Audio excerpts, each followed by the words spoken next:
Diamond হারবারে পলাতক তৃণমূল প্রধানের বন্ধ বাড়ি থেকে এবার উদ্ধার হয়েছে সরকারি ত্রাণ। মিলেছে পুলিশের পোশাক, কার্তুজের প্যাকেট। রাজ্যে পালাবদলের পর গা ঢাকা দিয়েছে কামারপোল গ্রাম পঞ্চায়েতের প্রধান মইদুল মোল্লা। স্থানীয় বাসিন্দা ও বিজেপি কর্মীদের অভিযোগ পেয়ে পুলিশ এসে পঞ্চায়েত প্রধানের বাড়ি থেকে উদ্ধার করে প্রচুর সরকারি ত্রাণ সামগ্রী। কথা বলবো শুভেন্দুর সঙ্গে।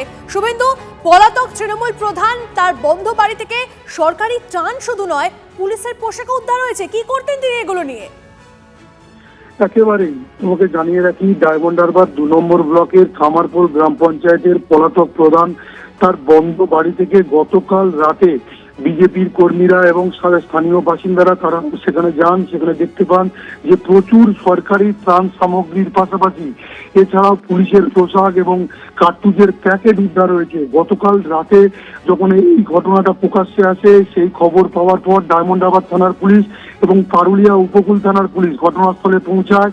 সেখানে গিয়ে সমস্তটাই উদ্ধার করে। এছাড়াও প্রশাসনের আধিকারিকরা ঘটনাস্থলে গিয়ে এই সমস্ত ত্রাণ সামগ্রী সিজ করে এবং এগুলোকে একেবারে আত্মসাতের জন্য, একেবারে পাচার করে দেওয়ার জন্য এই বাড়ির মধ্যে বন্দি মজুত করে রাখা হয়েছিল এবং সুযোগ পেলে এগুলোকে পাচার করে দিত, এমনটাই অভিযোগ বিজেপির। এবং বিজেপির পক্ষ থেকে ইতিমধ্যে পুলিশের কাছে অভিযোগ জানানোর তোড়জোড় শুরু হয়েছে এবং অভিযুক্ত পঞ্চায়েত প্রধান এবং তার দল কি কি উদ্ধার হলো এবং কোথা থেকে কি পাওয়া গেল একটু বলুন।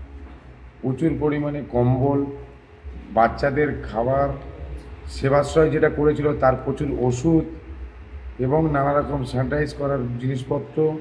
সবচেয়ে বড় কথা হচ্ছে ওখান থেকে পাওয়া গেছে পুলিশের ড্রেস।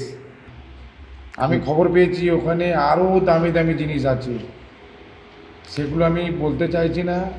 আমি পুলিশের মারফতে আমি চাইছি আপনারাই উদ্ঘাটন পুলিশ মারফত যে ওর ভেতরে কী আছে। গ্রামবাসীরা কি প্রথমে দেখতে পায়?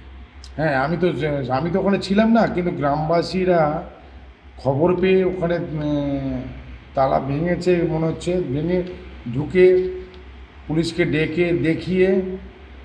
আমার তো মনে হয় গ্রামবাসীরা অত্যন্ত ভালো লোক, কোনো জিনিসে হাত দেয়নি।